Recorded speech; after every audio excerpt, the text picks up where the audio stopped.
So I think that one of the reasons that the kind of rigor that you see in business hasn't existed in the nonprofit world, there hasn't been a lot of transparency.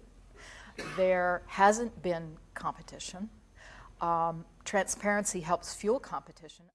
There is a new genre of organizations emerging under this banner of social entrepreneurship, which I think is very embryonic. I think there's a lot of evolution that needs to take place for it to really mature and have a significant impact.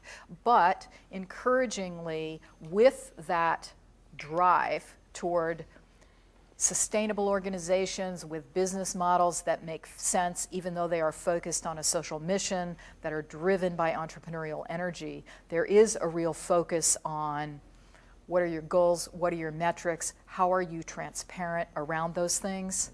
And so one of the things that I am most optimistic about is that if we could really develop a full ecosystem around these entrepreneurial enterprises with social mission, like the whole ecosystem that exists around entrepreneurial business enterprises. I think there's an opportunity for radical transformation in the nonprofit world because, frankly, I'm not optimistic. This may be unduly harsh on my part, but I'm not optimistic that the existing group of nonprofit organizations will transform themselves and adopt some of the approaches and practices that we're talking about.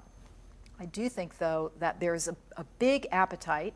There are some significant foundations that are trying to help drive development in this area. I'm actually on the board of the Skoll Foundation.